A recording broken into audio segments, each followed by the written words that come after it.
I ease the latch with fingers that no longer remember summer. The wood answers with a tired creak, a sound older than my bones, and winter pushes its face through the gap like a beggar who has learned to demand. Snow beads across the threshold. Wind noses past my sleeve and steals a thin ribbon of heat from the room. I shut the door quick, then press my palm to the plank until it quiets in the frame. The hut settles too, the way a body settles after a cough. We are closed to the night. Inside is not warm. Inside is less cold. That is what warmth really means in the hungry months. The thatch whispers under the wind. The daubed walls sweat a pale moisture where the smoke can't quite reach. The air has the taste of peat and the sour sweet of sheep's wool. It sits low to the floor like a cat that does not trust you. I stir the embers with a stick, find a shy vein of orange, and feed it a dry scrap. Nothing to boast about, only enough light to say, yes, we are still here. There is a language in the small sounds of a winter hut. The iron hook clinks against the pot. A child turns over in the straw, and the straw answers with its papery sigh. From the other side of the partition, the cow breathes in the same measure as my wife, and the measure is slow. The roof beam ticks as it cools. When the wind falters, I can hear melted drops climbing the soot-dark interior of the thatch, each one a soft foot toward the frost outside. It would be a holy silence, if not for the coughs. The coughs keep our names. We sleep close because the fire is a poor father. It gives, then vanishes, then takes. So we make a small nation under wool and sheepskin mother, child, child me. The mattress is straw, lashed in an old linen sack. It remembers summer poorly, and likes to remind us with thorn tips that survived the flail. I tuck my feet beneath my wife's calves, and she makes a tired noise that has more kindness than any word. The boy curls into the hollow of my belly and finds the rhythm of my breathing. A house breathes through its people. I used to think of the dark as a single thing, one long wall between today and tomorrow. It is not. Night has its doors and passages. There is the first sleep heavy as wet cloth. It drops through us like a bucket into a well. Then somewhere around the middle of the hours, the body rises up again and sits at the lip of itself. The embers are low. The hut is a church made of steam and shadow. We speak quietly then, if we speak at all. Sometimes a prayer, sometimes nothing. Sometimes we mend a strap or rub the child's feet with the rough oil we saved in a brown cup. Then we let the second sleep come, take us by the throat and lead us back down gentler than the first. People who do not know our winters think of comfort as a cushion. Comfort here is a practice. It is how you learn to turn your face just so, to keep the smoke from stinging your eyes. It is how you pack the gaps in the door with wool scraps from a ruined mitten. It is how you trade places under the covers without losing the heat you have paid for with your breath. We keep a twist of rosemary above the bed and a pinch of salt under the mattress, not because we are fools, but because the mind also owns a skin, and it must be kept from cracking. Sometimes the wind brings a bell from the church 2 fields away. It is too far to warm us, but near enough to divide the darkness.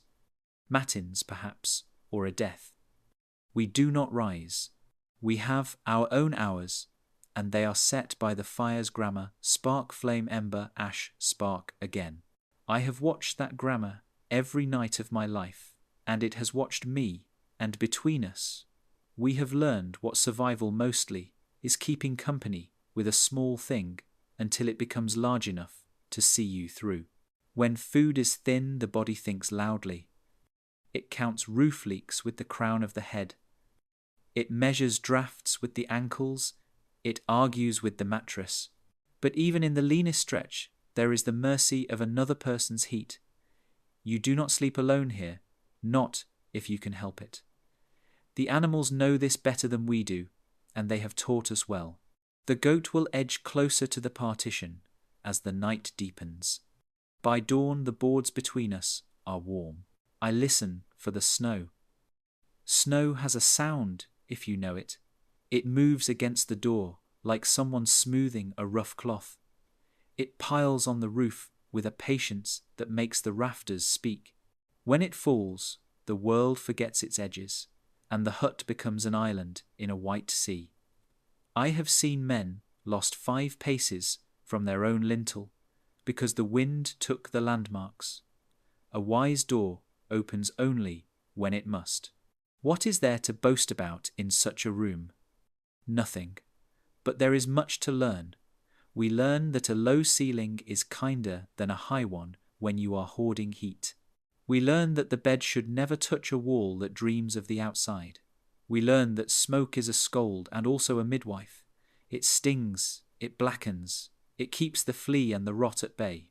We learn most of all that the night is not an enemy. It is the measure of what you can carry until morning. So come in quietly, shake the snow from your shoulders, and keep your voice soft. Sit near the embers without asking them to be a bonfire. Put your hand on the straw and feel how it remembers the field. Listen for the cow and for your own breath answering hers. In a moment, we will lie down and let the first sleep take us. There will be time enough between the sleeps to think about how people like us endured the coldest winters in huts like this. For now, learn the room the way the dark learns our names, slowly, kindly, 1 warm inch at a time. Call it a hut if you like, but to us it is a made thing, a thought hammered into earth and wood. It begins below the eye line in the soaked places that never earn a blessing, a shallow trench to keep the rain from crawling under the sill, a scatter of broken potsherd and pebble to harden the threshold, a floor tamped until it shines like old leather. When you step in, the ground has a memory. It remembers the beating of poles and feet. It remembers last year's straw and the year before's ash. It is not level. Nothing here is. The walls are a woven argument with the weather. We set posts where the soil will take them oak if we are lucky, ash or elm if the woodwright's cart came late thorn when luck has a cruel humour. Between the posts, we braid willow or hazel into wattles tight as ribs.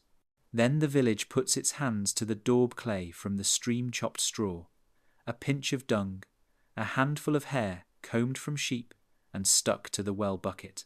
Children stomp the mix in a tub until it is the colour of bread at dusk and the feel of bread before it rises. We press it into the wicker gaps with our thumbs. The wall grows from a lattice of air into a skin that can hold a winter back for the span of a breath. Daub cracks. Everything honest cracks. In summer, the fissures open like smiles, and we wet the seams and press them shut. In winter, they make thin beaks where the wind pecks. We learn their habits like the habits of neighbours. A bundle of rags stuffed behind the chest, a sliver of moss above the lintel, a smear of fresh clay on a Sunday when the ground is soft. This is how a wall remains a wall. Do not expect a straight line. A beam that began straight arrives at the roof with an opinion. The roof does not mind. It is a thatch of straw laid in courses, each course like a hand holding the one below it. The thatch is thick enough to turn rain into a sound instead of a flood. It keeps its secrets sparrows sometimes, the soft ticks of frost, a slow green where moss learns to lie low. From outside in snow, the roof is a hill. From inside in smoke, it is a dusk with rafters. The rafters carry soot like a farmer carries winter without complaint, without haste. Sometimes a spider finds courage and strings a line from one beam to another. By dawn it is black with a century of fires. There is no chimney, as a lord would mean the word. Smoke is a companion we do not waste by sending it away too quickly. It hangs in the top of the room and writes its own weather, a warm layer, no taller than a man above it, a grey sea that moves when the door opens. We have learned to live in the layer where the eyes weep, but the lungs carry on. In that layer, the herbs we hang on the tie beam dry sweetly. The bacon keeps its edge. The fleas think twice. In the worst storms, we lift a tile at the ridge or open a small shutter and make a bargain with the sky, some heat for less sting. Most nights, we let smoke be smoke and do its dark work among the beams. Light comes slenderly. There is a shutter cut from a single plank that fits its hole like a stubborn lid. On good days, we push it open and invite the world in a tooth of daylight that shows the dust dancing. On bad days, we button it shut and smear the crack with wool. A scrap of oiled parchment sometimes serves as a mercy window. It glows, it does not show. The door is low. Every man in the village remembers the roof with his skull. The latch is a loop of wood through which a peg slides. It is not a lock, but it is a statement we are within. You are without. Knock kindly. A house has a shape you can draw with your body. Step in, and the air warms by a finger's width. 2 paces, and you reach the hearth, a shallow dish of earth rimmed with stone that knows every pot we own. Behind the hearth, the smoky climb to the rafters. To the right, the straw mattress in a linen sack raised on a board so the damp remembers to stay on the floor. To the left, a chest that holds what we cannot wear or eat, and therefore must be treasure. Above the chest, a few pegs for the things that are almost ours. Sunday clothes, a knife in its sheath, a rosary polished by thumbs. The hut has corners that keep secrets. In one corner, the tools lean like tired men. A fork with 2 tines. A flail with its quiet violence. A spade that still carries a field under its lip. In another, the food we must not think about too loudly. A cloth sack of barley, a small hoop of cheese, onions, in a plate like a bell rope. Near the door, a pitcher for water and a broom made of birch twigs to pretend at order. Above the door, a token rosemary is best salt if you have it, a carved cross if the knife had time to pray while it cut. Not every wall is for people. The buyer for the cow and the goat shares our roof, but not our floor. A partition of wattle keeps their hooves where they belong, and their heat where we can borrow it. In hard weeks we pile dung and turf against the outside wall. The village sniffs and nods. A banked wall is warmer than a proud one. We lay a plank across 2 pegs to make a shelf near the rafters, a loft of sorts, just enough for a child to dream of the moon, or for seed to dream of spring. The line between inside and outside is a learning, not a fact. We lay stepping stones from the door to the ash pit, so we can carry embers without sinking. We keep a shallow drain along the gable, so the thaw will mind its manners. We plant hedge and thorn, not only for the pig's mind, but for the wind's. In deep winter, a drift will lean its shoulder against the north wall. We lean back with reed and snow. Shovel, and the house decides to stand another night. Everything is repair. The sill rots first, where the wet finds a resting place, so we slide a stone beneath it and chock the gap. The daub slumps after a storm, so we cut new willow and weave a splint into the old body. A roof corner goes thin, and rats find the courage to test our grain, so we lay fresh thatch and set a cat's cradle of string to shame them. We cannot afford to build again, so we build always. That is the shape beneath the shape. If you listen, you can hear the house teach you. It tells you where to set your stool, so the draught goes over your shoulder and not down your neck. It tells you which beam has begun to speak in the voice of a split. It tells you where the floor bows, because last spring's flood wrote a new chapter under the threshold. You grow into these teachings, the way a child grows into a mother's hand. One day, without any ceremony, you find that you move through the hut in the dark, without touching anything you did not mean to touch. Then it is yours. People with larger words would call it poor. It is poor. but it is also exact. Every absence has been thought about. There is no space we have not asked a task from. Even the smoke has a duty, and the cold has its borders. In high summer, the hut is a shade and a storeroom, and a place where cheese can learn patience. In deepest winter, it is a lung it takes in breath. It gives out breath, and between those two gifts, we sleep. A lord's hall might boast banners. Our walls boast handprints palm after palm, pressed into wet clay on the day we mended the north side. When the light slants you can see them, my wife's small hand, my brother's broad hand, the girl we lost, the boy who lived. That is the truest shape of shelter, the record of hands that held it up, and were held up in turn. The fire teaches patience first. It asks for the small before it will give the large, the quick before the slow. I kneel by the hearth and listen for what it wants. Dry reed head, a shaving cut from last year's beam, a knot of birch bark, a twist of toe. These are the syllables that make a sentence the embers can read. When they catch, I feed the sentence into a paragraph finger-thick sticks hedge clippings brush from the ditch. Only then, when the voice of the flame has stopped stuttering, do I lay on the heavier matters of the day. A turf of peat, if the cart made it back from the bog, a faggot of gorse, a plank ransomed from a broken tool, a brick of cow dung shaped by the hands that milked her. Fuel is time made visible. Every stick is a walk, every turf, a cold back, every dung brick. An hour the child could have spent learning letters, if letters had wanted us. In summer we cut and dry, in autumn we stack and cover, in winter we spend and regret. Some years the hedgerows give kindly, and the coppice stools put out rods straight as promises. Other years the fields eat all our hours, and we come to the dark with baskets that show more wicker than wood.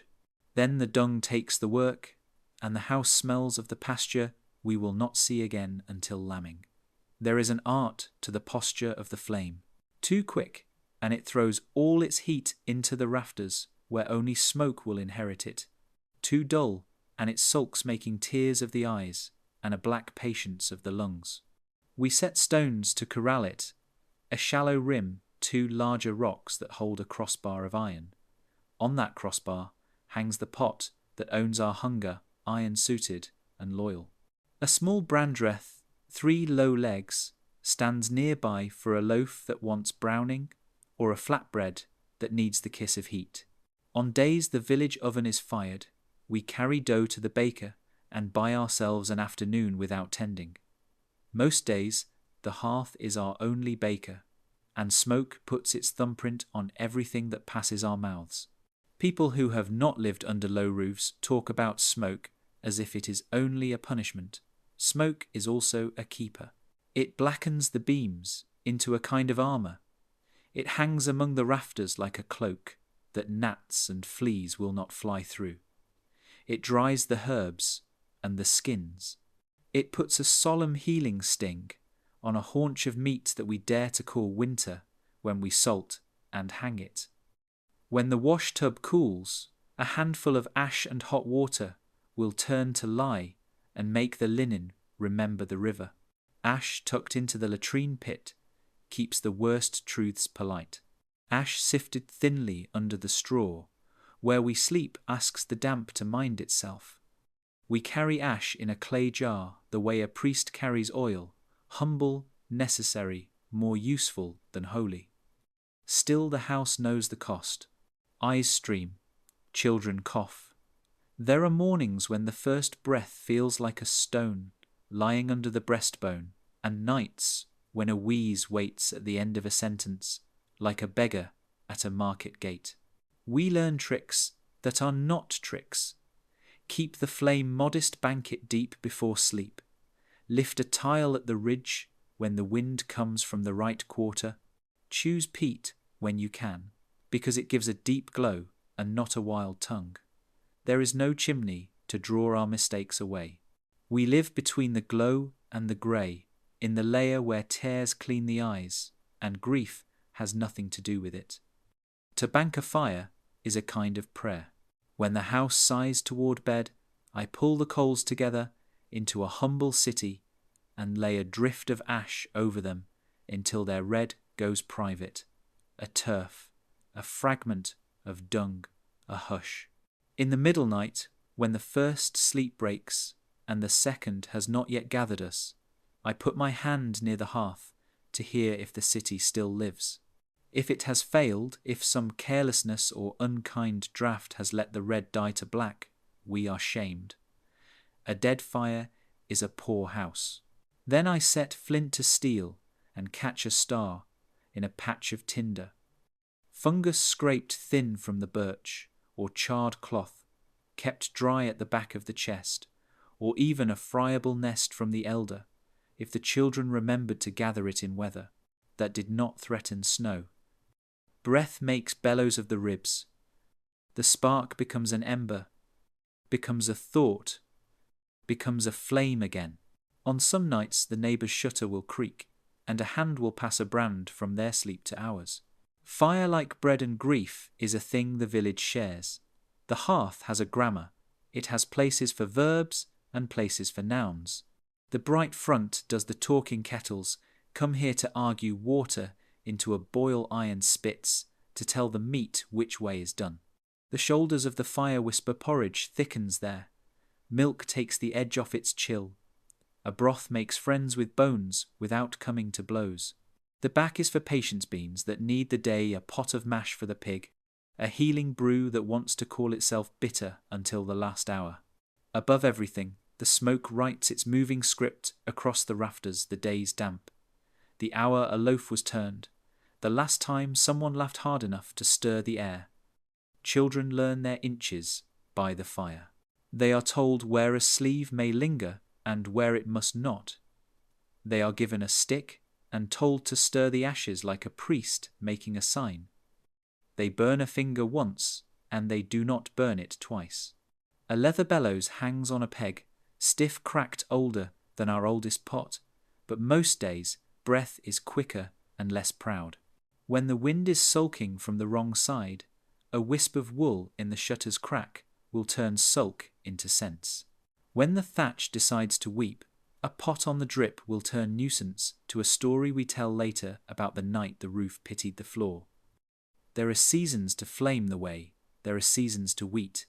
In autumn, the fire is a cook and a dryer. In winter, it is judge and king. In spring, it is surgeon cutting cold from bones, smoke from cloth, damp from the corners where mildew rehearses its hymns. In summer, it is a tool you only lift when you must. The smell of the house changes with the work peat and wool in the months that begin, with a hard letter milk and herb in the softer months. Always a low throb of iron that makes the mouth remember blood and the hand remember weight. We keep small rules no one wrote. Never boast of a good stack. The sky answers boasts with rain. Never waste a coal on a pipe when the pot has not yet met its boil. Never let a guest sit downwind of the sting unless they have brought bad news and deserve the honesty. Never scold a child for stealing the first warmth. Teach them instead to keep the last ember alive when the door opens and the world leans in. Stories keep near the hearth because they like listeners who cannot wander far. In the mid-hours between sleeps, when the embers are a city of red eyes and the hut is a cathedral made of breath, talk gathers with the steam. A saint who lit a frozen river with a blessing. A winter so hard the hens grew beards. A day when the sea threw black stones onto the beach, and the Lord called them coal and tried to tax their burning. We believe what keeps us doubt what does not, and leave room for the part of the world that is older than proof. Sometimes I think the fire knows our names, the way the roof knows our skulls. It remembers the rhythm of our evenings, the angle of the pot, that means soup for 5, the thin scrape that says only broth. It watches us choose which stick to burn and which to save. It learns who coughs first on a wet day and who can sleep through a windy one. It keeps our secrets the day we burned the cradle that had no more use, the night we burned the stool that had too many. In the morning, when I lift the ash and shake it into the jar, I feel how fine it has become. How yesterday's work can pass through a sieve like flour. Nothing becomes nothing. This is the comfort ash gives. Look up the rafters where centuries, though each century has only smoke for a pen. Look down the hearthstones, shine where hot iron has licked them into glass. Between the two, the breath of the house, warm, grey and stubborn, moves. As we move rises, when we stand settles, when we settle. The door may open to snow, the walls may crack their winter smiles, but while the ember city glows, even the dark has a border, and even hunger has to wait its turn. So we tend it. We give it the small before the large, the quick before the slow. We bank it when we lie down, and bribe it when we rise. We respect the smoke. We argue with it. We learn how to live inside its grammar. And the hut, grateful and patient, breathes us through another night. The bed is not a piece of furniture, it is an arrangement of will. We call it a tick, a linen sack, big as a door laid flat and fed with last year's straw. The sack is patched where elbows learned to be too sharp, and darned where a heel made its own plan. When we tip the tick up to beat it, the room becomes a small field again, chaff in the air, a pale dry smell like the echo of August. We refill it after harvest, when straw is a mercy rather than a question, and again if winter gnaws too hard and the stalks give up their spring. Between those days we make, do, shake, turn, plump the corners, push the hollows toward the edge, where a board holds the shape honest. Straw is a stern teacher. It remembers the scythe. Even winnowed a thorn tip or two will find its way through the linen and offer its argument to a shoulder blade.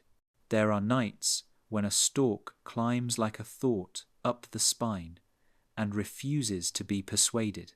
We answer with layers, an old blanket of coarse wool, a skin turned fur side down, a broken cloak that learned to be a coverlet because it could no longer be a coat. The order of cloth is a litany. We can say in the dark linen first, then wool, then skin, and we say it with our hands every evening, even when our mouths are too tired to pray. Clothes do not go to bed, they graduate into it. A man's best tunic is folded on the chest, yes, but his second best lives under the sleep of his family. A woman's spare kirtle is weight on the boy's feet. Stockings that have known all day's damp become warmth for the girl's knees. Hats stay on heads when the moon is a knife. Nightcaps are not pride. They are a border between breath and frost. Mittens lie between bellies until the hour before dawn, when someone finds them without looking and gives their heat to the hands that must go first into the water. We sleep close because heat is a covenant. The order changes with the work and the season, but most nights it is this: the youngest child at the warmest middle, the older at the mother's back where her shoulder can hear a cough, the father at the edge that knows the draught. Sometimes the cow will come near the partition and share a slow, grassy warmth through the wattle. The dog, if there is a dog, starts at the door and ends by our feet, pretending he wandered there by reason rather than need. The bed is wide enough to know all our names and narrow enough to remind us that none of us is an island. Sleep has a weight and a sound. The weight is blankets mended until they are more mend than blanket. The sound is breath joining breath until the hut becomes a single lung. Children sleep hard. They fall into the tick as if it were a well and rise with seeds in their hair and the righteousness of the innocent. Grown people negotiate. A knee bargains for a hollow. A back argues with a beam of the board beneath. Shoulders seek the place where the straw has learned them. Those who have swung a flail all day fall headfirst into a sleep that drips like tallow. Those who have worried over grain counts and weather wake 36 times to listen for a leak or a mouse. There is sweat, even in frost. Bodies under wool and skin make a climate of their own, and a close family becomes a small rain. The ridge of the blanket damp where noses meet the cloth, at the feet salted with the story of the day's walking. When the sun finds a clear face in winter, we seize it like a saint's sleeve. Out goes the bedding to the hedge for an hour, no more, lest the damp learn our name again. Smoke does its part when the sky will not. We hang blankets on a bar near the rafters, and the sting that makes eyes water will also turn the dog's flea to memory. Lice are a fact, not a sin. They live where we live. Combs and ashes make a truce with them. Lie makes a sermon they sometimes obey. On nights when the itching has more to say than the wind, we rub a little fat with rosemary along the wrist and behind the ear and trust to distraction. Babies get the first of any clean cloth because the world has already given them enough trouble in arriving. Grandparents get the last of the good heat because they remember winter best, and the body remembers what it has survived with a stubborn kind of fear. There is a law of small noises that every bed obeys. The tick murmurs when someone turns. The board creaks in one voice when the father slides out at cockcrow, and another when the mother follows. Teeth chatter in the first frost of Advent and fall silent by Epiphany when the jaw learns thrift. In the half-quiet between first and second sleep, you can hear dreams move through a family like wind through barley. The boy's feet twitch toward fields that will be his. The girl sighs the name of a calf not yet born. An old woman's breath knots and unknots itself, counting the dead and letting them go again faithful to the order of their leaving. We have tricks that came to us with no author. A heated stone wrapped in cloth and tucked by the calves turns a bitter hour tolerable. A twist of straw tied into a mat, tight as an oath, laid beneath the small of the back, will make a lifetime of labour. Pretend it is not there for one night. A scrap of linen under a cheek keeps the beard from learning to grow like nettle. The boy who wets at night sleeps on the leeward side with a wool pad. He can slide away at dawn, and the kindness of a mother who knows that shame is colder than snow. There are safety rules no one names because naming would make them brittle. The babe sleeps between two sure bodies or in a small trough beside the bed, filled with warm rags, close enough to hear, not close enough to smother. A candle is pinched out, never blown breath carries sparks, the way gossip carries trouble. The iron pot is dragged a hand's breadth from the last coals before the lids come down over eyes. We have buried enough foolishness to learn this once. On festival eves, the bed becomes a parliament of whispers. Bread is sweeter then, and the embers seem to glow as if they have been promised something. There are nights when laughter climbs into the rafters and makes the smoke look like a veil rather than a warning. There are nights when a husband's hand finds a wife's hand, and they remember that bodies are not only for work and heat. The church has rules, and the year has a calendar, and hunger has its say. Still, the second sleep is more generous than the first, and there are children born in August who can count backward to such a night. Pain teaches its own bedding. The woman who has just made a child sleeps on stuffed rushes, angled to lift the ache, and let milk learn its paths. The old man with a hip that has written its resignation into the weather finds the narrow ridge of the tick where pressure grows a second skin. We swap places without speeches, the way geese change the point of their arrow in the high cold. The shape remains, and so does the going. On the coldest nights, breath is a tapestry. It embroiders the rafters in a pale fog that the fire unpicks stitch by stitch. The walls grow beads of condensation where they remember the earth they once were. A hand laid on the daub comes back wet, and the wet remembers the stream where we stole the clay. In such hours, the bed is not a luxury. It is a negotiation with the elements conducted at arm's length and with very little to offer but persistence. Morning makes an audit of our arrangements. A wet patch tells of a drift that found a crack in the night and tried to sign its name on our floor. Seeds in the hair tell of a straw that staged a tiny rebellion. A film of soot on a blanket's edge tells of a pot that would not mind its station. We shake, we fold, we promise to mend the seam we have promised to mend for 3 fortnights. Then we lay the tick back down and tuck the edges as if making a bed were a kind of pledge, and it is. The bed is a ledger that does not forgive lies. It tells exactly how much the day took and how much the night gave back. It writes in sweat and straw and the strange little sounds people make when a dream lets go. It knows who rose twice to stoke the ash, and who slept through the dog's warning, and who reached, without waking, to pull the blanket back over a small shoulder. It knows even when the door rattles and the frost draws its thin knives on the window gap that we are allied. If warmth here is only less cold, that less is a triumph made of inches, placed with care, held with stubborn hands until morning believes us. A roof is a treaty, and our treaty includes more hearts than our own. On one side of the wattle partition, the family breathes. On the other, the family we milk shear curry and finally thank with a knife. The partition is not a wall, so much as a promise with holes in it. Through the willow weave, a cow's breath arrives warm and grass sweet. Through the same weave, our lullaby returns, thin, human-threaded with smoke. We sleep and they chew. They chew and we sleep. The hut keeps the account. The cow is the slow drum of our house.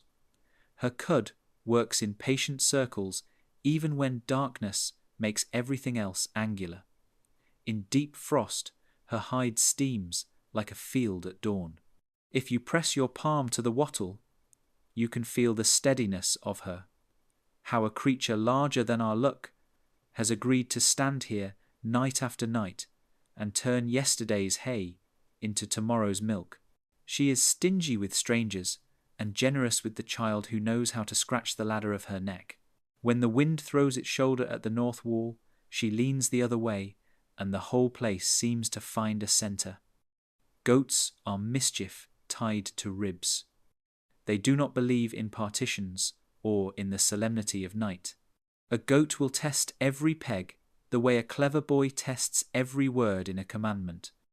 Still their heat is quick, and the milk they carry is a small, bright mercy for the mouths that can no longer chew the bread the way it deserves. On nights when the frost draws white ferns on the door plank, a goat's soft nicker is proof that something living still contradicts the cold. Pigs do not sleep like saints. They sleep like kings who expect the world to warm them for services rendered later. Their talk in the dark is a language of coins and secrets. They turn straw into a nest the way a widow turns sorrow into thrift, without fuss, without pity. You would think their smell would make the hut mean, but in winter it is the ammonia of urine that bites not the beast itself. We mind the mucking, like a liturgy, a fork, a barrow, a path to the midden that remembers every wheel.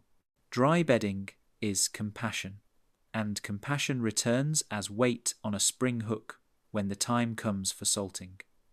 Chickens are the unruly choir. In the day they are chatter and barter. An egg is a small sun in the hand and can buy a dozen small favours. At night they confess. One by one they resign themselves to the perch. Each hop a repentance, each fluffing of feathers a vow to do better at dawn. When the fox writes his shadow along the door seam, the dog wakes to a memory older than his bones, and the whole choir falls silent before a sermon he alone hears. We promise extra ash at the threshold. The fox keeps his own calendar. A cat is smoke given whiskers. She moves along the margins of warmth like a thought no one will own. We do not name her. She names the corners by patrolling them. When grain is in the chest and mice have written their rude runes across the floor, she reads them aloud with her paws and gives us back sleep that would have gone to listening. In return, she takes the first place by the ember and the last bit of milk in the cup. The bargain is older than church Latin.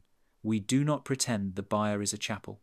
There are coughs that cross the wattle, ours and theirs, and there are nights when a calf comes backwards, and the human clock tears itself up to start again. I have held a lamp in my teeth, with both hands inside a cow, who trusted me because there was no one else to trust. I have watched my wife talk to a ewe as if words could untie a knot nature tied wrong, and I have seen the words work anyway because mercy sometimes stands in for skill.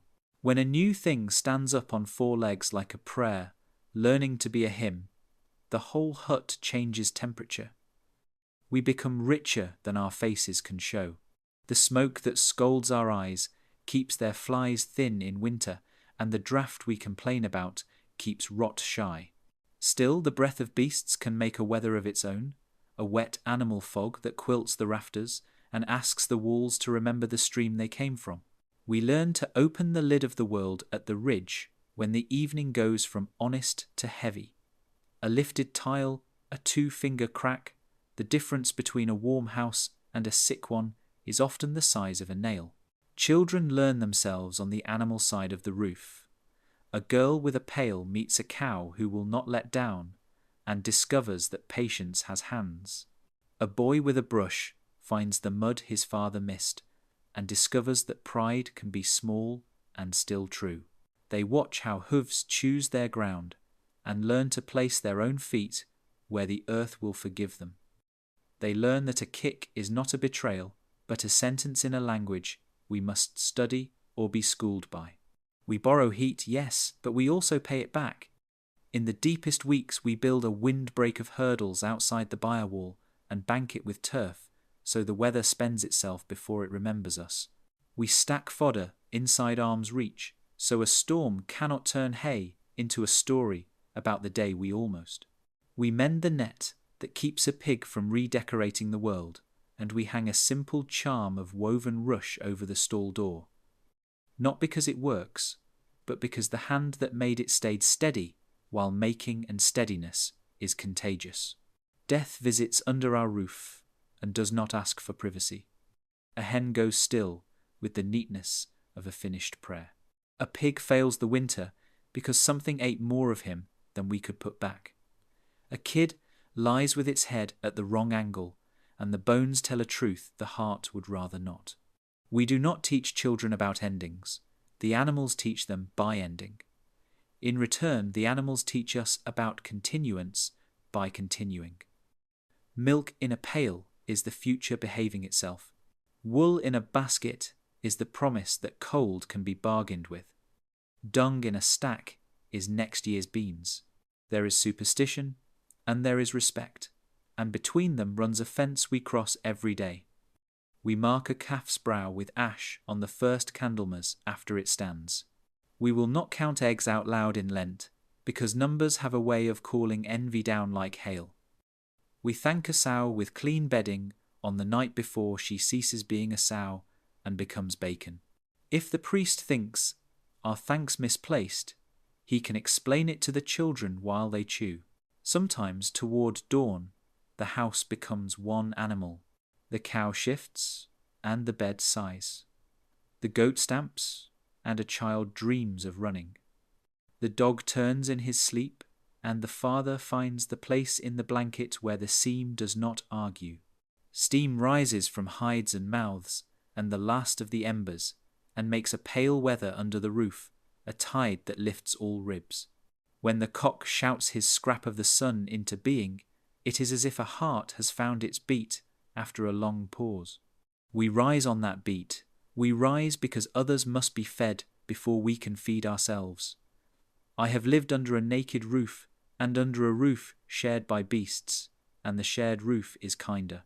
Yes, there is noise and stink and the constant arithmetic of fodder and muck, but there is also witness. In the hardest hours, the wattle speaks in two tongues, and both say stay. The animals do not admire our endurance, they expect it and lend us theirs. In exchange, we give them a winter that does not kill them for being honest about being alive. That is not romance. It is alliance. And in a season that shortens everything, an alliance is as good as a summer. Night is not a single cloth. It is two lengths stitched with a seam of waking. The first length drops over us heavy and unquestioning. It comes whether we invite it or not, the way winter comes. We lie down on straw, and the body which has been negotiating with daylight all day simply surrenders its argument. This first sleep is a fall sudden for the young steep, for the tired steepest, for the hungry. It has the depth of a well and the honesty of a stone. You do not dream much in the first sleep. If you do, it is only the day finishing its chores. A flail still rises and falls. A cow still holds her milk in the stubborn place. Snow keeps trying the latch and failing. The hut breathes like a big animal, and we are its ribs. But the night has a seam-thin, cold ordinary, where waking slips in. No one calls it a miracle, because miracles are loud in stories, and this hour is quiet in every house. The embers have sunk to a city of red eyes.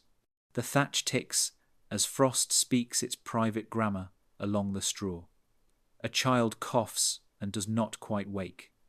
A dog lifts a head and puts it down again, as if he had only needed to move a thought aside. Someone, usually the one whose dreams ended first, slides an arm out from under the warmth and feels for the edge of the world. The edge is the hearth. Between first and second sleep, the hut becomes a chapel of small work. The hand that can't count daylight's coins counts embers instead, nudging three together to make a fourth, laying a modest stick across them to ask for a little speech from the flame. No one says midnight, because none of us owns a clock, but bodies keep a faithful hour, a pocket of waking after the first descent, long enough to straighten a cramped back, to drink a little warm ale, to pull the blanket back over a shoulder, that has escaped its duty. Prayer lives here, not the proud kind, but the kind that knows how to sit on a stool and keep company. Words are a soft cloth laid over tomorrow's fears. We say a pater or two, and a charm we learned from a grandmother who never claimed it was more than a good habit. If the bell from the church comes thin across the fields, matins rung by men who live by a stricter clock, we let its iron syllables divide our silence without insisting that we move. Some in the village rise to it if they have promised themselves such rigour. Most of us speak our modest office, where we are a thumb against a rosary, a finger stroking the grain of a wooden cross, hung above the bed, a breath that makes a vow not to quarrel with the morning. Not all work is holy, but it is all necessary. Between sleeps is a good time to mend what daylight scolds. A strap remembers it is cracked. A child's hose says that a knee has been too much itself. A spun thread wants plying, while the house is quiet, and the spindle hums a sound that neither wakes the family nor insults the dark. Seeds for spring. If spring is kind enough to ask us to use them, sit in a small cloth bag, and a woman with careful thumbs touches them the way a reader touches letters. Each seed is a vow made of sleep and weather. There are other kinds of vows in this hour. The body remembers that it is more than labour.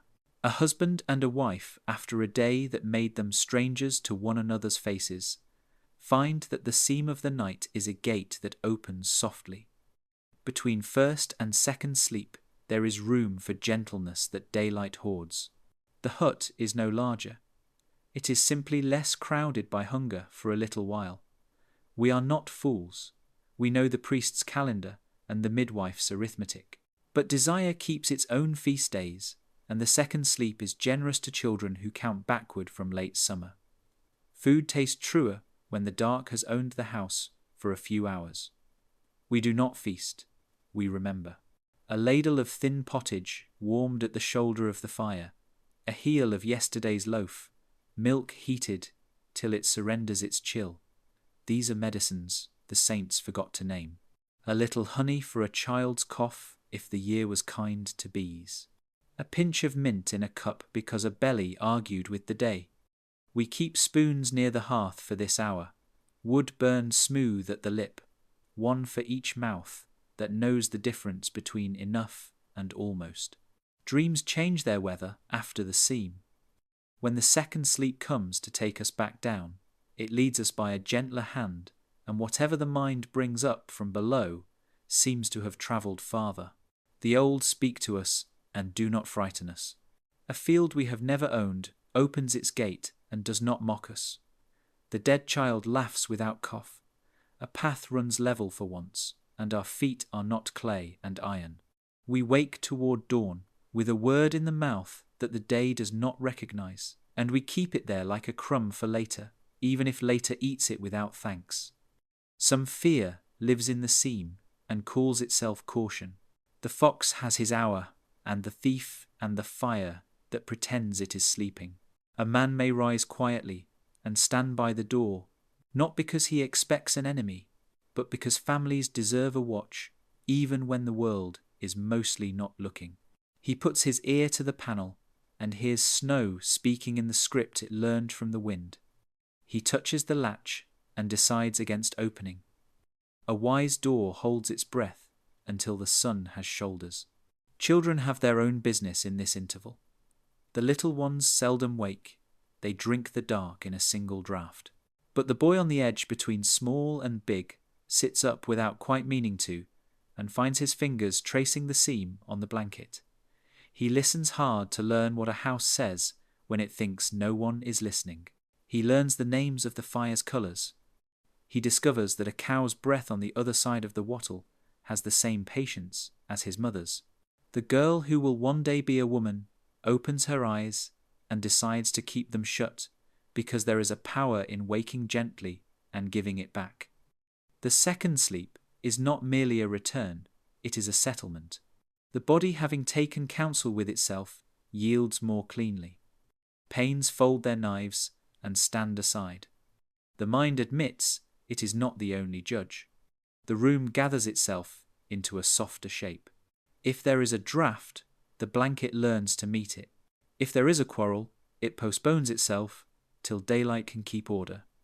The second sleep has a longer tether to morning, and dawn begins to grow out of it like a pale plant, feeling its way toward a window that does not exist. There are houses where the seam is used for mischief, gossip dice, the kind of plans that wake a man before the cock, and not for labour. We know those houses. They are not colder, only poorer, in a way that makes the next day spend itself badly. In our hut, the seam is a repair. It lets us lay small threads across the tears daylight made, so that when morning pulls, the cloth holds. We don't speak of it with pride. We speak of it the way you speak of dry boots. Useful earned the difference between getting there and getting there late. The church says the night is made of hours with names. Complines end, matins beginning. Lords like a thin gold at the edge. We do not refuse the names. We simply let them sit beside the names the body makes. First sleep the seam, second sleep cockcrow. On feast days when bells are fat with meaning, even our seam feels dressed. On hungry days, the seam is only a place to breathe and not be counted for or against. Scholars, those who sit at tables with candles that do not have to count their own fat, may someday write about this twofold night and call it customary or natural or lost. For us, it is not an idea. It is the way the dark which is too big to swallow whole is eaten in 2 honest bites. It is the way work bends without breaking. It is the way a house the size of a cart learns to be a world for twice as long as the sun allows. When the second sleep finally lets go, it does so with a kindness the first did not own.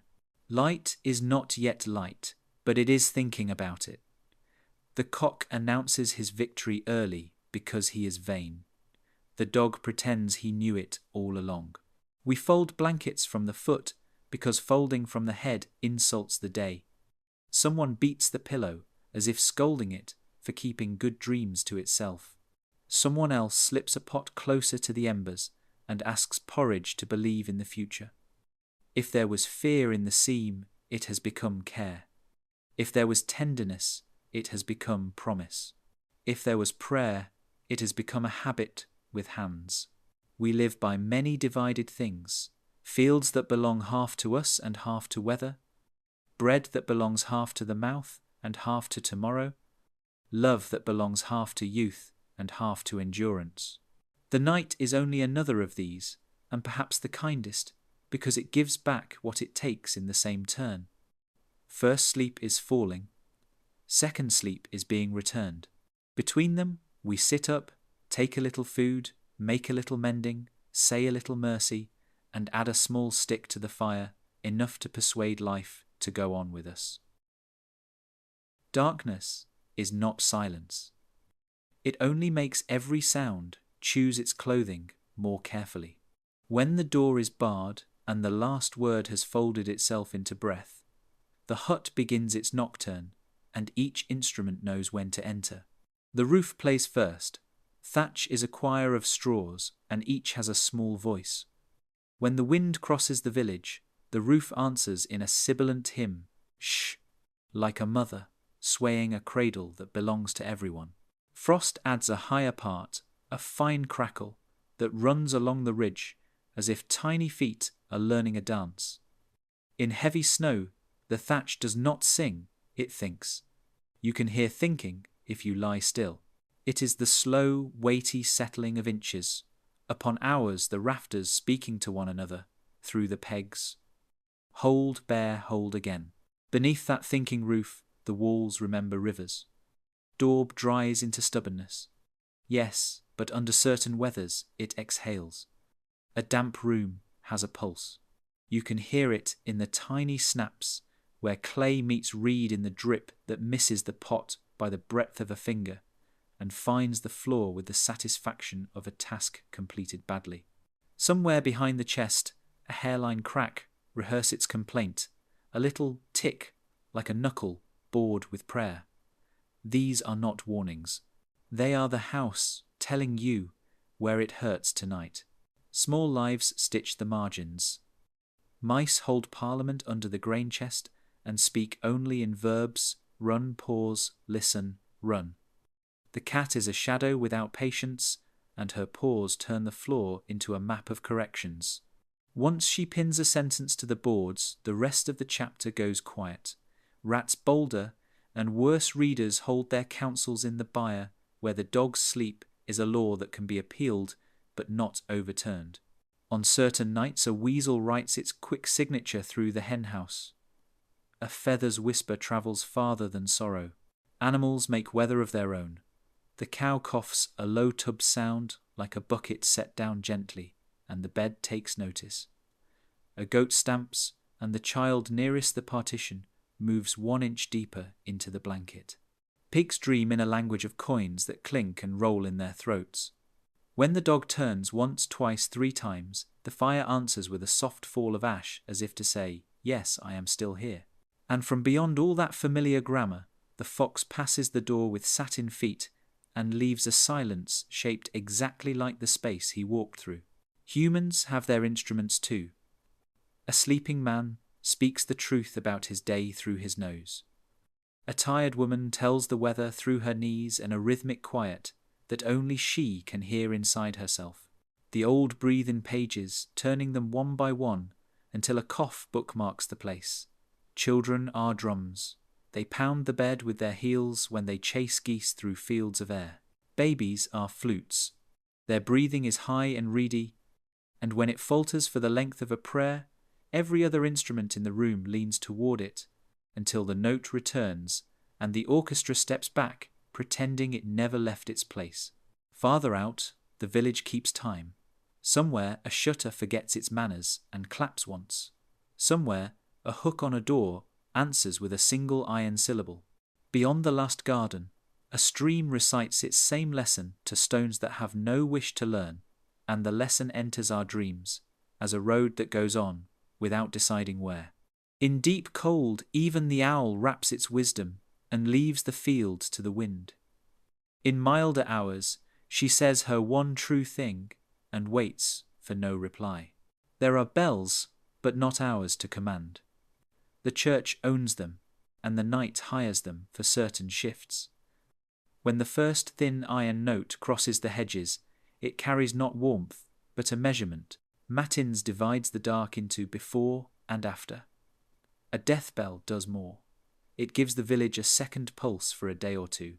Even in sleep, we hear that other heart and our own hearts make room for it the way a house makes room for an extra stool when grief comes to supper.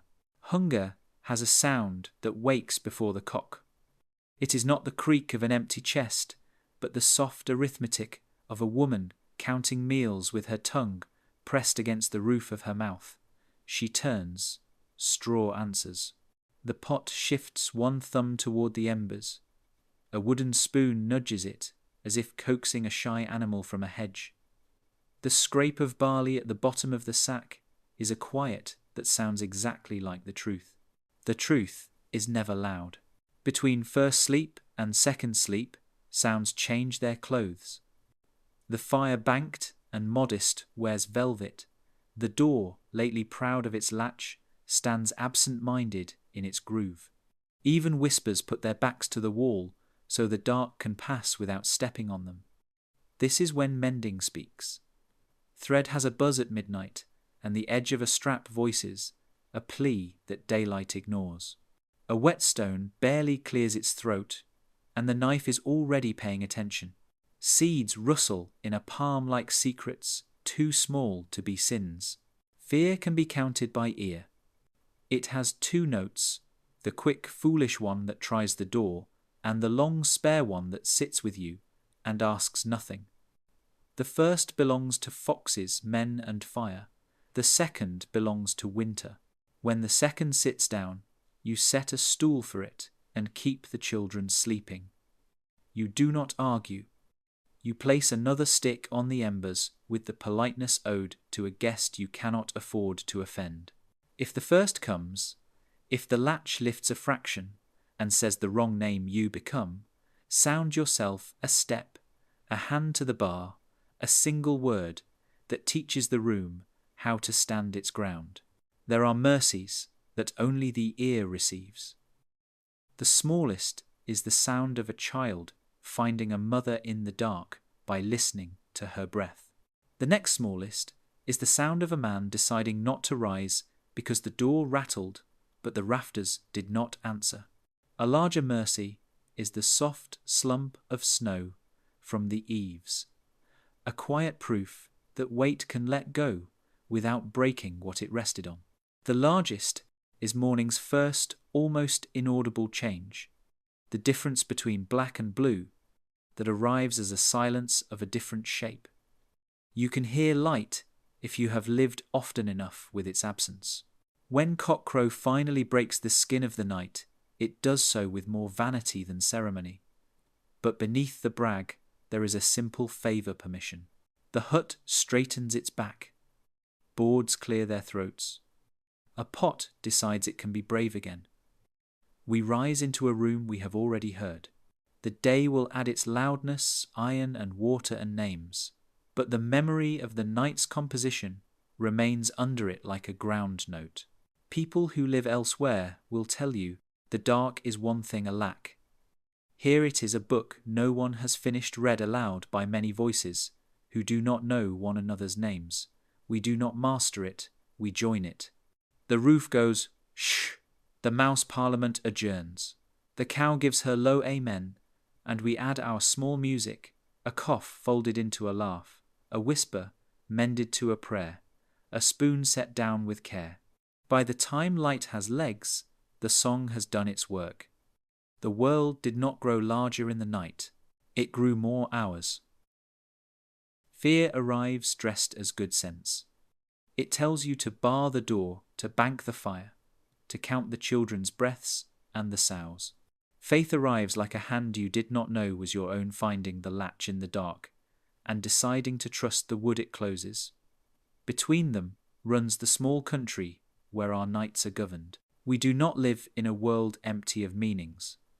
The world carries more meanings than we have pockets, so we wear some of them as charms. Over the bed hangs a plain cross whittled in a dusk that had better things to do. It is not carved well enough to impress a priest, but it bears the thumbshine of use. Beside it a twist of rosemary dries into a brittle green, and a string of garlic wills itself to spring. These are not spells.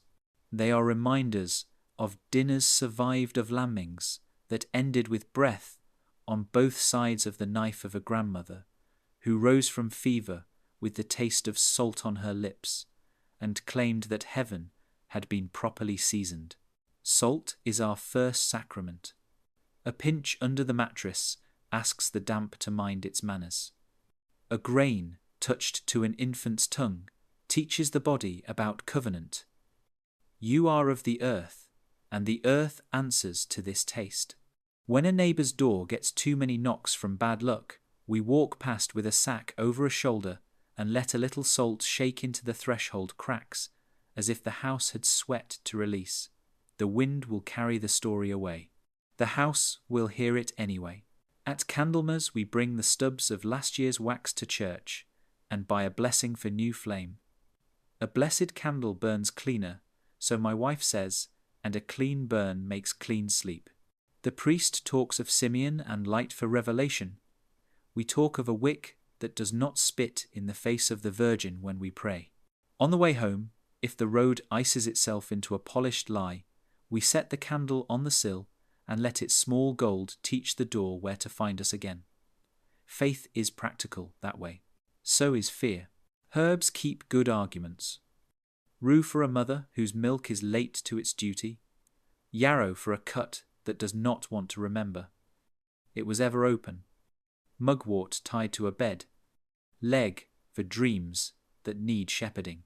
If a child thrashes in sleep and names what should not have a name, we trade places in the bed and turn the child once, not because north or south matters to the dark, but because the child believes in new beginnings, and belief wears a warm coat in winter. When illness walks, the village sprigs go above doors, and a sprig on the outer lintel means we are praying, which is kin to we are careful. There are hours the church keeps, and there are hours the old stories keep, and they overlap just enough to make peace possible. The bell calls the night to matins, and a widow mutters an older kind of warding, while she opens her palm over the embers. No one scolds her. The priest buried her man, and knows what fear does with a cold stove. In the seam between sleeps, a psalm sits beside a charm, and each minds its own side of the bench. The Lord blesses and keeps. The thyme dries into a fragrance that mice dislike. Everyone is served. The unseen does not always arrive with claws. Sometimes it is only the uncounted the corners of a room that remember a quarrel too well, the knot in a beam that becomes an eye after midnight, if you mistake it for one. We give such things small chores. A knot made into an eye must hold the line of a hanging pot. A corner that listens too hard must be stacked with kindling so that good work leans against it. An idle fear learns manners faster when you give it something to carry. Superstition looks foolish from a warm place. From a cold place, it looks like policy. Do not whistle into the wind inside the house. The wind will think you have stolen its name. Do not count the hens at night. Numbers draw the fox. Do not praise a child's clear chest on a fasting day. Pride is a draught, and draughts undo blankets. If a loaf splits, oddly change the place it rises next time, and claim victory whether the crack obeys you or not. The mind loves to cooperate with the unseen, and cooperation is cheaper than despair. Sickness is fear with a face. When a cough digs in and plants its hedge across a man's ribs, we rub his back with goose fat and warm cloth until the gait swings easier. We boil a bitter, and while it steams, we say the names that smooth rough roads, Saint Blaise for throats, Saint Brigid for the hearth, that must not fail the weak, Saint Joseph for work done gently. If the cow is off her feed at the same hour, A little of the man's brew goes into her pail because the world does not mind being healed by the same ladle. If both improve, the saints look well served. If not, we keep serving, because service is what hands are for. There are witnesses we do not explain. A robin on the sill in snow is a cousin bringing news no one can quote. A hare on the lane at dusk is a book that will not be read aloud because no one trusts the reader. The first bee in spring names the day. The second names the week. The third names the weather until Easter. A ring around the moon writes a short letter to shepherds and a long one to the sea. To ignore such things is rude. To kneel to them is folly. We nod and go on, and they nod and go on, and in the nodding a kind of treaty holds. Children learn fear like a language, and then learn the more fluent language of courage. A daughter ties a bit of red thread around her wrist because an aunt did, and one day she unties it without ceremony because her hands find better work. A son refuses to go to the byre after dusk until he must, and the night rewards him with the eye shine of a cat and the soft iron of a cow's side leaning into trust. He comes back taller by something no measure can weigh. Fear did not vanish. It learned to walk at his heel. The priest is not our enemy. He keeps a ledger of sins and absolutions and tries to add our lives up to a balance that will not shame him on Judgment Day. We keep a ledger of winters and whether we ended them in the black. When he splashes the lintel with epiphany water and the smoke makes halos that belong to no saint on the calendar, we accept both the water for the soul and the damp mark for the eye that needs a sign it can stare at while thinking braver. Thoughts. Lent comes and hunger borrows its clothes to look respectable. Easter comes and the earth decides to help again. The unseen turns its face different ways and we bow in both directions because courtesy costs very little if you practice. Sometimes fear gathers too many names and becomes a crowd. A child spikes a fever that eats the hour hand. A sow labours wrong, and the knife must decide who stays. A bread rises stubborn as a mule, and the last scrap of yeast laughs at our practising. In such hours we light the blessed stub without counting the drippings, and we pin a palm cross above the hearth that remembers last year's branches. The hut grows small and then grows large again the way a chest does when crying forgets to keep order. When the worst passes, we bury the stub in the garden because the earth knows what to do with endings. Faith at its best is not a speech. It is the way you set a stool for the midwife and do not ask her to hurry. It is the way you lay a hand on the wattle between your bed and the byre and expect the cow's breath to meet you there. It is a practice that leaves fingerprints on the cross, on the candle grease on the child's ankle, where you rubbed salt and rosemary because the winter coughed in his face. If miracles come, they come looking tired from the road and grateful for a corner by the fire. If they do not come, the fire still warms and the corner still holds and the hands still know their work. By dawn, fear has paid for its lodging by keeping us cautious, and faith has earned its bread by keeping us together. The rosemary above the bed will drop another leaf in the next thaw. The garlic will shrivel honestly. The cross will keep shining where the skin has polished it. We will step out into a morning that is mostly weather and partly promise, and we will make the sign we make 2 fingers quick, not for show, and then go do the visible tasks. The unseen can walk beside us without tripping us if we give it that courtesy and no more. Winter teaches the body its limits and then asks it to live there. Cold is not only a number on the far side of the door, it is a handwriting inside the joints, a rumour under the nails, a thin blade pressed between breath and rib. You do not meet it once and be done. You meet it each hour at a different angle, and each hour you pay a toll. Hands go first. They are the ambassadors between heat and work, and both countries tax them.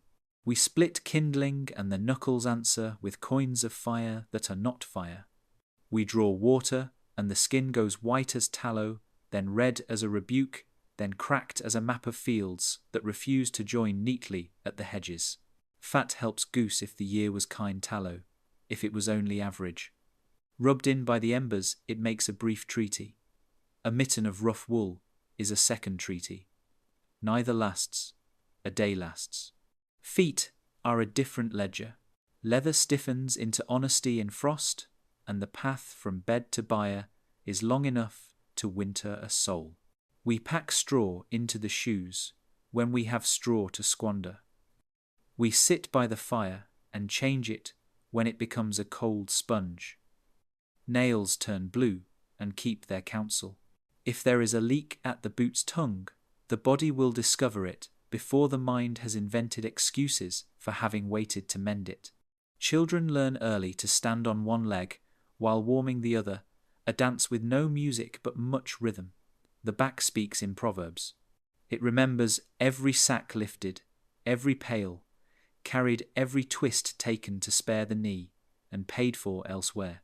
In deep cold it tightens, as if the spine had decided to be a bow. Steam from the pottage softens it for the length of a bowl. Then the bowl is empty, and the bow sets again. We lay a twist of straw under the small of it at night, and call that wisdom. We breathe on our hands before lifting the churn, and call that foresight. The back accepts both, without thanks, and goes on writing its short sayings under the skin. The lungs keep a weather of their own. Smoke is a winter we live indoors. It saves us from other ills by granting us its small ones. The cough that is only gravel, the chest that is only a door, swollen by damp and coaxed to open. Some coughs do not obey. They dig a trench across the ribs and move in, making a drum of the breastbone, beating slowly at first, then faster if you do not attend. We attend as our mothers did, steam and cloth honey, if it exists, onion boiled, till it surrenders. Goose fat rubbed into the back with a circle that says patience out loud. We attend as the saints do. A name whispered over the hot cup, a thumb dipped in ash, drawing across where the breath catches. Sometimes the cough takes the hint. Sometimes it waits for spring to make its argument, and we keep the lodging tidy for it until the thaw. Skin is a ledger written in cracked ink. The face chaps along the cheekbone where wind and work collude. The lips forget softness and remember only duty. Children bleed a little at the corners of their mouths and call it nothing until the taste reminds them. We make salves from what the season did not eat rendered fat, beeswax saved like a relic, a sprig pounded into a scent that might be hope. We smear it on the knuckles, the heel, the place behind the ear, where cold lays a secret hand. It shines briefly. Then the day picks up its pen again. Ears are spies the weather sends into the house and calls back red. We tie caps tight, we pull hoods low, we pretend not to hear the wind while it is educating us. There is a particular ache that lives between tooth and ear, and goes to church on Sundays only to come home with us afterward. Salt, water held warm in the mouth, can sometimes preach it into silence. When it refuses sermons, we endure like pews. Sleep the doctor who charges least, changes his practice in winter. He prescribes more hours and milder dreams. The first sleep is a hammer. The second is a balm spread thin but spread. If we honour his office by lying down when the work allows, he repays with repairs a loosened knot in the shoulder, a truce signed between knee and stare, a forgetting that hunger respects just enough to let morning speak first. When we cheat him sitting too long by the embers with small tasks and smaller worries, he marks his book and exacts interest at cockcrow. Hunger is not only a belly. It is a thinning of patience, a brightness at the edges of thought, where a man might say a hard word he cannot put back. It makes a woman count the wheat too often and then count her counting. It shortens tempers and lends sharpness to looks. We defend against it with rituals as much as with calories. A heel of bread divided with the carefulness usually given to gold. A pot scraped with a spoon that is then licked by the one who cooked the rule in this house. Not because it is fair, but because it is a way to say thank you that does not shiver. On feast eves, even in lean years, we allow sweetness to sit in the room like a guest, with good stories, a dried apple, resurrected in a little water, a cup of ale, not thinned beyond recognition. The body listens. It believes us for a night. The eyes change their distances. In summer they look to hedges for berries and to skies, for weather that concerns itself with hay. In winter they learn small work, the red of an ember's heart, the dark shine of a kettle about to whisper, the pale line along the floor where a draught draws its border. A woman threads a needle by emberlight, not because she cannot wait for morning, but because the seam she mends is the seam the family will cross at dawn. A man sharpens a blade in the same light, not because he likes to think of cutting, but because bread that is too thick proves nothing. Old bones read the forecast better than clouds. Knees wake the house before the cock, if snow is planning a surprise. A hip that remembers a fall from a harvest cart 20 years gone will announce a thaw that hasn't been born yet. We listen because we have learned that the body is a better almanac than the priest or the Lord's steward. It only gets dates wrong by kindness. Children carry winter differently. They are kettles that boil fast and cool faster. Their cheeks are flags. Their hands forget gloves. Their laughter vapor rises and is stolen as quickly as spilled milk. They cough and then run. They shiver and then sleep with a heat grown from some private summer they keep inside. We coddle them without saying so the first place by the fire, the last spoonful of fat floating in the broth, the mitten borrowed from a mother's pocket without being asked. They repay us by believing in spring on our behalf. There is a pain that belongs to grief, and another that belongs to labour. Winter has both for sale and will accept any coin. We buy less than it offers by banding together. One carries water for two. One rises to bank the fire so others need not. A neighbour's door opens because someone coughed in the lane, and a hand that is not kin lays a cup that is not fancy into a palm that is not proud. We have no surgeon but heat, no pharmacy but the cupboard of small remembrances. Fat ash, mint, honey, patience. It is enough, often enough, to keep the ledger upright. By late winter, the body has become a liturgy. Wash by the embers, rub the hands, tie the cap, feed the fire, count the children, listen to the cow, sleep in 2 pieces, wake in 1 piece. The mirror we own is made of other faces. If my wife's shoulders have loosened a fraction, the house is warmer. If the boy's cough is thinner, the weather is thinking differently. If the old man's eyes go bright at the window gap, the light has changed its mind about staying away. And then without trumpet or proclamation, there comes a morning when the breath we exhale does not make a ghost strong enough to haunt us. The bucket's lip is only cold, not cruel. The door's bar lifts without arguing about the price of moving. The cow's hide steams less in the byre and more in the field. You notice it halfway through a chore you have been doing since Michaelmas, and your body, which has been carrying winter like a bundle of sticks, sets down 1 stick without asking permission. The weight is not gone, but it has agreed to be carried to the end of the lane instead of to the end of the world. Dawn does not so much arrive as admit it was here all along, waiting in the seams of the dark.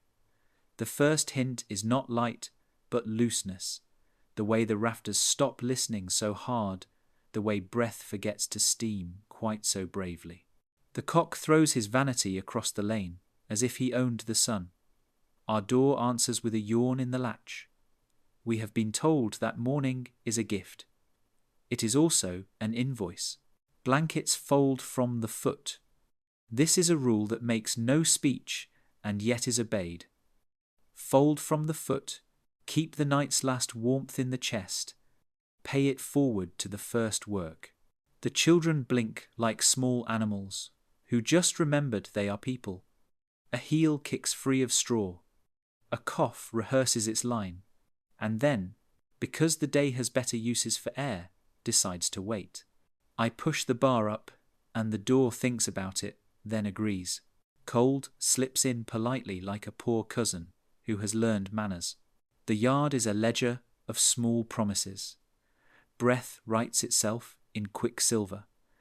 Ash under the eaves remembers the last storm by pointing to where it fell. The bucket's iron lip bites, then forgives. I go to water, and the path which was a problem last night becomes a suggestion. This morning, snow pressed to a map, the feet can read without looking. The well gives not warmly, not quickly, but it gives. Rope creaks wood, answers the pulley, clears its throat as if to say, I have sung this song longer than your bones have known names. Inside the fire is coaxed from citizen to magistrate. Ash is lifted, embers are gathered, a stick is offered, not as a bribe but as recognition. The pot, loyal as an old dog, noses the heat and begins its first small talk of the day. Porridge is a democracy, no one loves it and everyone eats it. Steam adds its grammar to the room.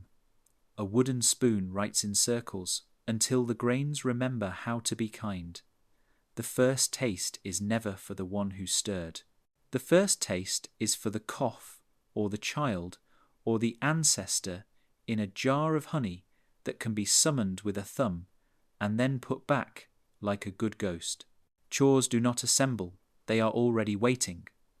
A barrow has opinions about the path to the midden and the path to the woodstack. Both are correct. The goat invents a hunger that must be solved with the exact handful of hay that will not impoverish tomorrow. The cow is a clock with 4 hooves. You read her mourning, by the way. She shifts her weight and allows the milk to speak. Hands remember the shape of a udder before minds remember the shape of a prayer. Milk lands in the pail as if falling upward a comfort disguised as work. The village wakes in overlapping circles. A shutter bangs once and then chooses to be sensible. A smith coughs a blacker cough than ours and makes a covenant with the bellows. A baker's door exhales sweetness that is almost song. Our door inhales it without pretension, promises the children stories of bread, and keeps those stories short. On the lane, 2 men pass in hats that know each other. No one says good morning because morning is too large a word to spend on the first exchange of the day. We trade smaller currency, nods a comment about the wind's religion, the weather's grammar, the road's mood. There is repair to be courted while the light is honest. A hinge that argued in Advent is ready to be forgiven in Lent. I set wedge to sill and ask the house to stand another season. The roof corner that made a letter of complaint during the last snow gets a tuck of reed, a prayer, not phrased as such, and a string set crosswise for shame. Tools report for inspection. A blade that moped yesterday shines today. A handle that splintered is bound with a band the colour of admission.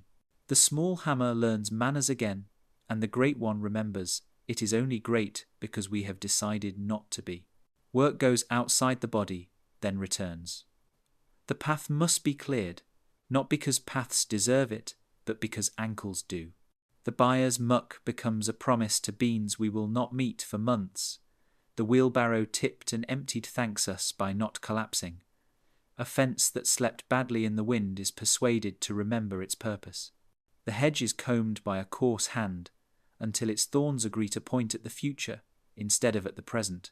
When the sun finally shows its coin dull and honest, we spend it gratefully on the wet places that would like to be ice if no one argues. Meals are both punctuation and truce. A crust dipped in the broth from last night clears a silence without insulting it. Cheese cuts in obedient slices if the knife remembers to be hot first. Children bargain with bites as if the day were a market. We pretend not to see the arithmetic, and then collect the plate when the bargain has been honoured. The old man refuses the largest spoon, and takes it anyway when the room looks elsewhere. Mercy keeps its own accounts. Mid-morning is when hope becomes plausible. The light finds the handprints in the daub and reads them out loud from oldest to newest. A spider tries a line from beam to beam, and for the first time in a week it holds. The dog makes his circuit a priest, with a soft nose blessing the corners in an order in no catechism could approve, and every house approves.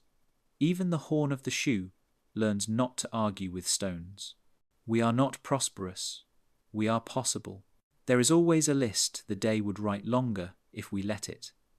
Wood to split fence, to tie nets, to mend a pail, to patch with a sermon of pitch. The mind proposes, the body disposes. Weather votes aye or nay. We manage the republic of enough. When the cloud bank to the west speaks in the voice, that means now we choose which task will make tomorrow less cruel, and do that one. When the sun offers 10 minutes of silver honesty, we lay bedding along the hedge and ask it to unlearn the night's damp. When the church bell remembers the hour, we remember the saints without troubling them. By afternoon, the house is a hive, and we are its keepers. The fire keeps its statute, the pot keeps its oath, the table keeps its scars. A loaf cools with small complaints, a knife answers with apologies. Crumbs argue their right to be gathered and win. Outside smoke tells the lane who is being industrious and who is being clever.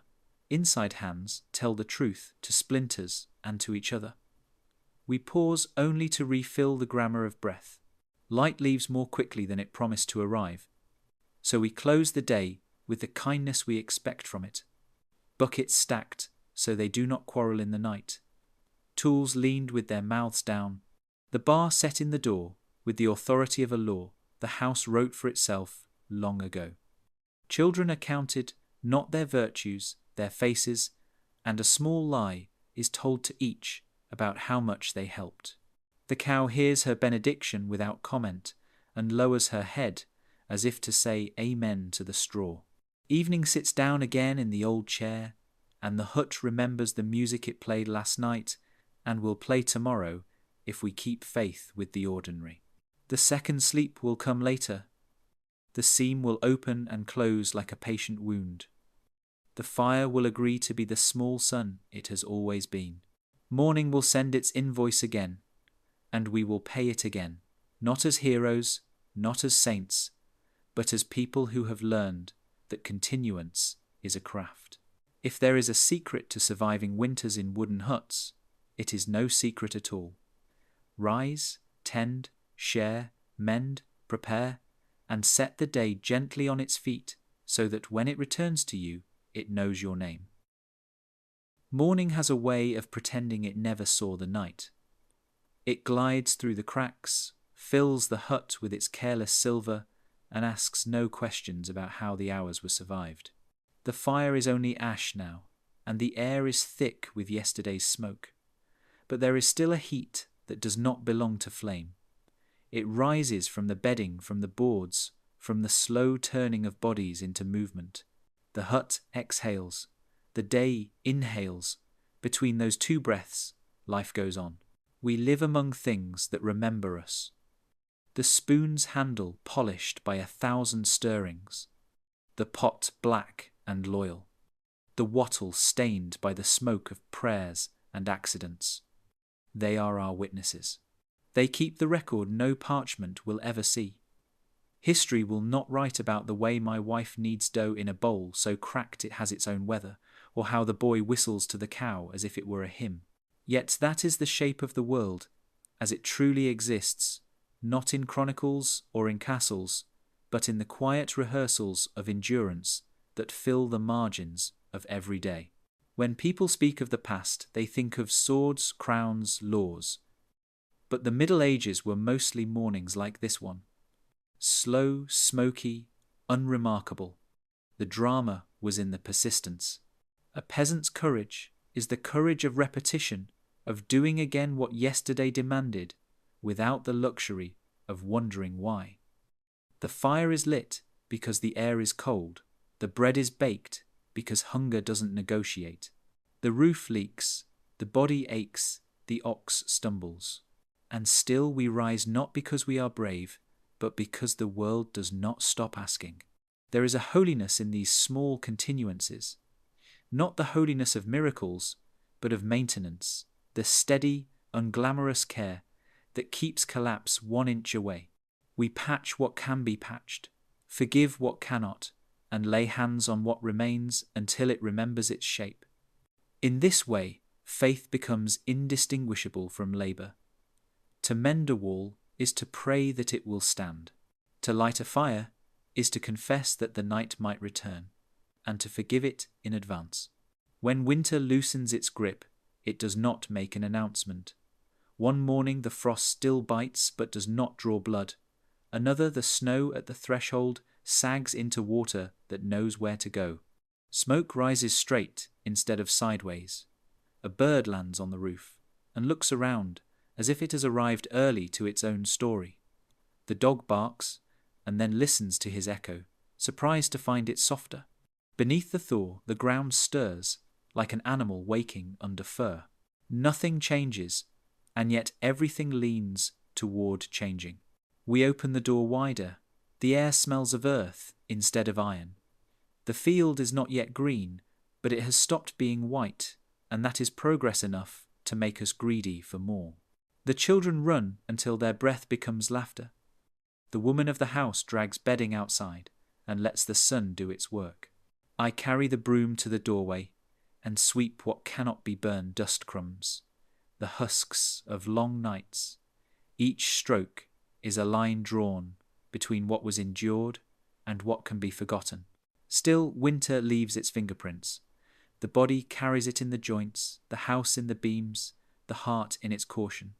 When the first truly warm day arrives, we do not trust it. We keep a stick on the fire just in case the sun is lying. But as days lengthen, suspicion loosens. The milk tastes sweeter. The light finds colours we had given up on. Hands stop bleeding at the knuckles. The mirror of water in the bucket no longer grows a thin skin overnight. We begin to believe again in ease, though not entirely, because we are wiser than spring. At the edge of the field, someone will always remember a neighbour who did not make it through the hard weeks, a man who went to fetch wood and found the snow too deep to argue with a child who breathed too shallow for too long. Their names are spoken quietly, as though sound itself could bruise them. Loss has its own seat at the table, but we feed it alongside the living. Every bowl we fill is an act of remembrance. Every fire we light is an answer to absence. When the year turns, we will tell stories about this winter, not because we loved it, but because it loved us in its terrible, impartial way. It tested what could be tested and left the rest alone. We will exaggerate, because exaggeration is gratitude in disguise. We will speak of the storm that carried off the roof beam as if it were a dragon of the frost that bit the cow's ear, as if it were a punishment for pride. We will laugh about it, and in laughing, we will make peace with what nearly broke us. In the evenings that follow, when the fields are muddy instead of frozen, and the wind smells of sheep and thaw, we will still sit by the fire's small light. The children will sleep earlier, the coughs will thin, the pot will boil with less hesitation. Yet something of winter remains a ghost that hums under the skin, a reminder that warmth is never owned, only borrowed. What then was warmth? Not just the fire, not even the breath shared under blankets. Warmth was the sum of all agreements that kept us alive. The cow's patience, the neighbour's bread, the faith that someone would wake before dawn to stir the embers. Warmth was the understanding that survival is a collective verb. Alone, we freeze faster than truth. Together we turn cold into something almost gentle. And perhaps that is the quiet triumph of our kind. Not mastery, not progress, but this, that even in the coldest winters, surrounded by walls that leak and roofs that complain, we learned how to pass the spark from one heart to another until it reached the morning. The fire now is thin, the day is full, and the night will come again as it always does. But tonight, when I bank the embers and lay my hand on the rough plank of the door, I will know what the peasants before me knew, that warmth is not the opposite of cold. It is the evidence of company. And so when the darkness returns as it must, I will not curse it. I will light a small flame, sit close, and wait for it to learn my name again. Because it always does. Because it always will.